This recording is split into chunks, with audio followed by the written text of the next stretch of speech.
Hey, and welcome back to Not As Advertised. Before we start the show today, I just want to give a big shout out to all the frontline healthcare workers and essential employees that are still working out there so that we can stay home and do our part to flatten the curve. On the topic of working from home, I've been lucky and fortunate enough to be working from home. However, my work environment's kind of changed from, my work office to essentially my bedroom or my apartment. And this change has led to my productivity also not being at that sort of level as I had before. So that got me thinking, maybe working from home isn't as great as advertised.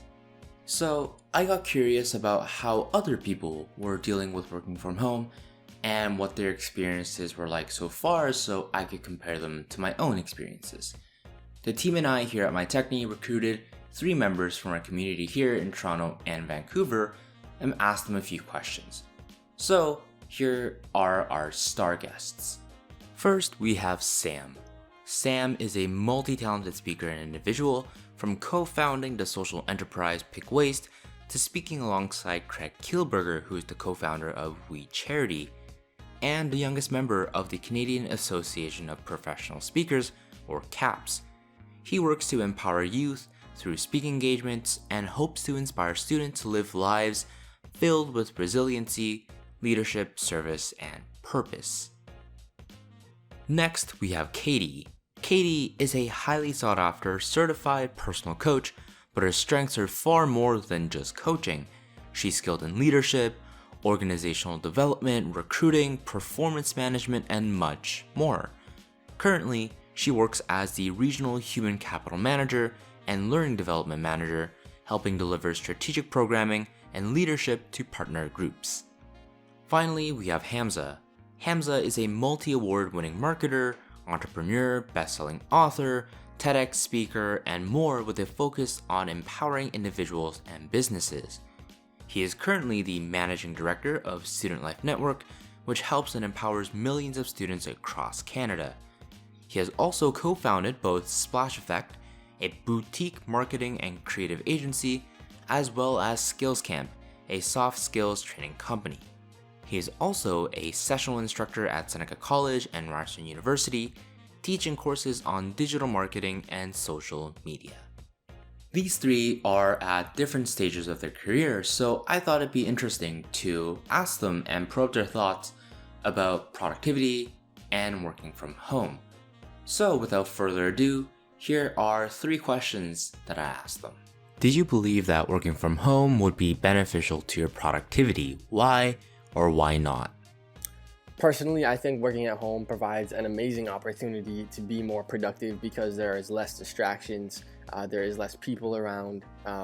It's very easy to stay focused and on task, especially if you isolate yourself from things like your phone or the rest of your family members. So yes, I do believe staying at home can allow us to be extremely productive as long as we set up our environment to be so.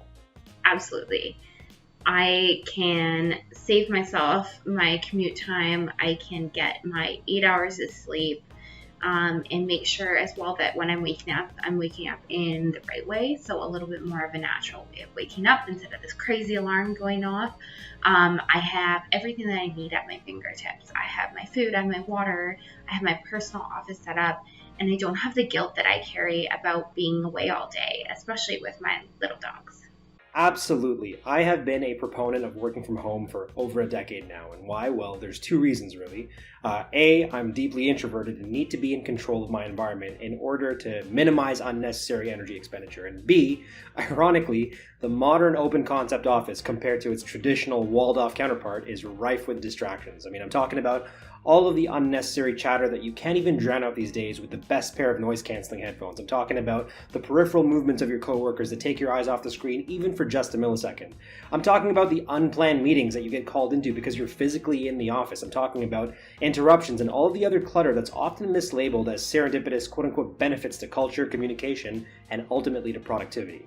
But studies have shown time and again that distractions, no matter how small, significantly undermine productivity. My working style in particular requires sinking into a flow state. into a state of deep work, and into a state of mind conducive to doing deep work. And at the start of my career, I began to design a lifestyle that maximized my ability to work from home. And so there wasn't much of a transition for me during this pandemic. What was the biggest challenge you experienced while working from home? For me, over the past few weeks, the biggest challenge has been actually having to stay in my home. I mean, imagine you were stuck in your work office for, 3 weeks, 4 weeks, and you couldn't leave. So it feels like right now there's not a really good blend between my life and my work.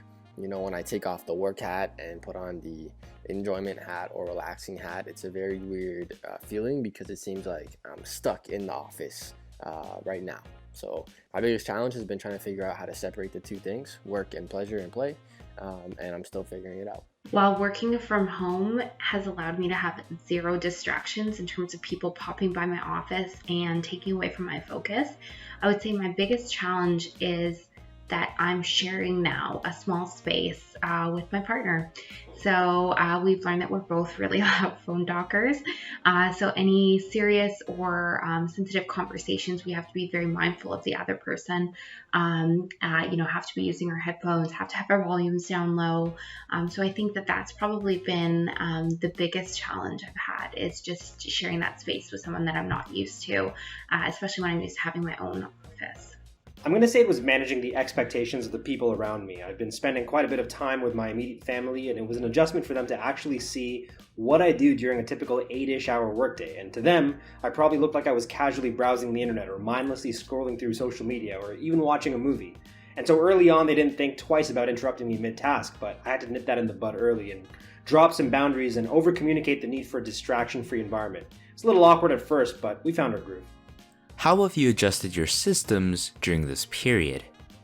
Due to the fact that most of my work is in schools, meaning I go to a high school, elementary school, or college and do keynote presentations and workshops for students, I'm really not able to fulfill that work right now because all schools are closed. So a couple of things that I've changed is instead of doing in-school presentations, I'm doing online webinars. I have a podcast. I used to release 2 episodes a week. Now I'm releasing 5. And I'm currently building an online course to help students become high-performing killers. So those are some things that I've changed. In terms of my actual system, not much has changed. It's still the same routine, just here and at home. I've adjusted my systems while working from home, really through scheduling my downtime and scheduling my time away from my computer. I found that it's really hard to break focus when my work is all at home. So I actually schedule in my calendar times where I go walking or I go for a run, when I'm showering, things like that, things that are easy to forget. And the other thing that I do as well is I actually close my doors when I need to focus and be productive or be on calls, so that I'm still not interrupted, and that we know to be respectful in our house of boundaries. And when I am open to interruptions or distractions or whatever, then my door will be open. And that's all seemed to work out pretty well. I've had to be very intentional about checking out of my company's instant messaging service. As is the case with all of my applications, notifications were turned all the way off. I mean, I even went as far as muting non-essential threads. Now, I know I sound like a productivity monster for saying this, but I had the best of intentions to optimize my time, my energy, and my attention so that I can be as valuable to my teammates and to the company as possible. Now, while I understand I gotta chime in every now and then, and don't get me wrong, I genuinely like the people that I work with, and I do miss their presence, I didn't want to create the expectation that I'm suddenly more interruptible and more available than I was before the pandemic. I mean, what tends to happen when people work from home is that they channel their anxiety about optics into an overcompensation of instantaneous responses. So as a general life principle, I disregard, I'd say, about 99% of the urgent things that come my way. Urgency in my world is indicative of a lack of planning and therefore a lack of importance.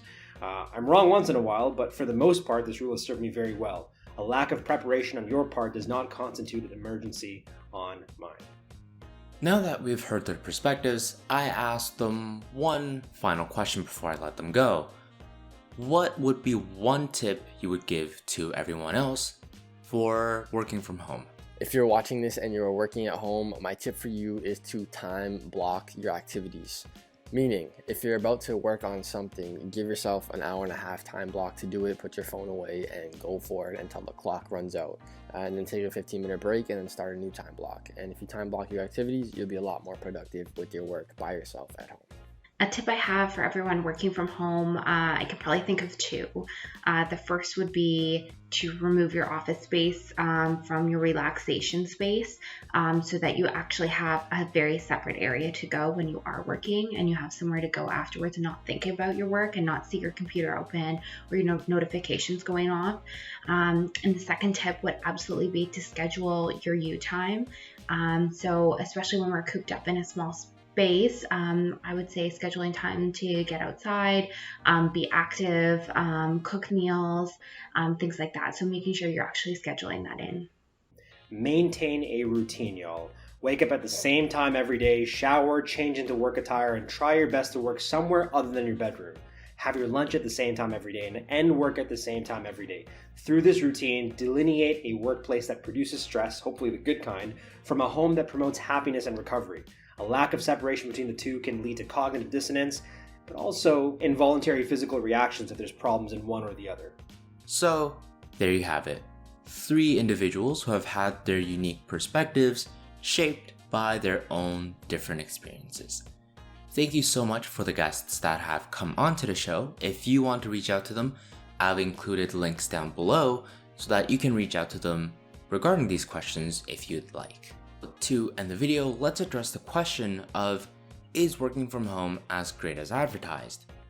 Well, it definitely has some new challenges that you need to work on, such as working from a completely new work environment. However, it does have its own benefits as well, such as working from the comfort of your own home and perhaps not being pulled into meetings all the time. What about you? How have you dealt with working from home, and what are some of your own strategies to deal with perhaps the distractions in your own home? Let us know down in the comments below. If you like this video, leave a thumbs up, and if you want to watch more of our content, hit that subscribe button down below. So until next time, we here at My Techne hope you stay safe, stay productive, and stay curious.